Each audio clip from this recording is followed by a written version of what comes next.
प्रधानमंत्री नरेंद्र मोदी शनिवार शाम चीन के तियानजिन पहुंचे। यह उनकी चीन की 7 साल बाद पहली यात्रा है। वह ऐसे समय में चीन पहुंचे हैं जब दुनिया व्यापारिक अस्थिरताओं और नए वैश्विक गठबंधनों के दौर से गुजर रही है। डोनाल्ड ट्रंप की नई टैरिफ नीतियों के कारण अमेरिका से भारत का मनमुटाव हो चुका है। यही कारण है कि पीएम मोदी और शी जिनपिंग की इस बहुप्रतीक्षित बैठक पर ट्रंप और अमेरिका की भी नज़र होगी, जो क्वाड के सहारे चीन को घेरने की कोशिश में लगा था। पीएम मोदी सीमा पर आतंकवाद का मुद्दा भी उठाने वाले हैं, खासकर हाल ही में हुए पहलगाम आतंकी हमले के संदर्भ में। अगर चीन पहलगाम हमले को लेकर कोई बयान जारी करता है तो यह पाकिस्तान के लिए एक बड़ा झटका साबित हो सकता है। भारत और चीन के लंबे समय से चले आ रहे सीमा विवाद और तनाव को कम करने के लिए पिछले 1 साल से बातचीत जारी है।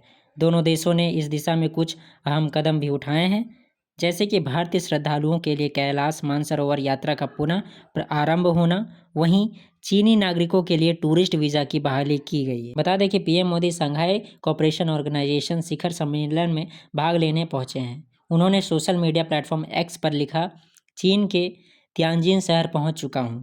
शंघाई कोऑपरेशन ऑर्गेनाइजेशन सम्मेलन में विमर्श और विभिन्न वैश्विक नेताओं से मुलाकात के लिए उत्सुक हूं। रविवार को उनकी राष्ट्रपति शी जिनपिंग के साथ द्विपक्षीय वार्ता होगी, जो उस दौरे का सबसे अहम पड़ाव माना जा रहा है। इसके अलावा पहले दिन ही म्यांमार के कार्यवाहक राष्ट्रपति और सेना प्रमुख मिन आंग हलाइंग से भी मुलाकात की संभावना है। भारत का म्यांमार से उच्च स्तरीय संवाद 2021 के सैन्य तख्तापलट के बाद कम हुआ है। हालांकि इस साल मोदी की मिन आंग हलाइंग से दूसरी मुलाकात होगी। माना जा रहा है कि पीएम लोकतंत्र की बहाली और समावेशी व विश्वसनीय चुनाव की आवश्यकता पर भी जोर देंगे। ऐसे में भारत और चीन संबंध में नई दिशा कैसे पहल हो सकती है?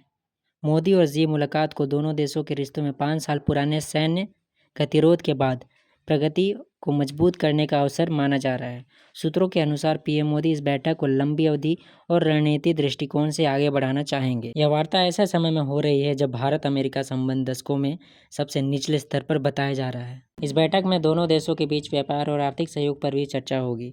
मोदी निष्पक्ष व्यापार साझेदारी की जरूरत पर बल देंगे और चीन से भारत की दुर्लभ खनिज, उर्वरक और उपकरणों जैसी अहम जरूरतें पूरी करने की प्रतिबद्धता की पुनः पुष्टि चाहेंगे।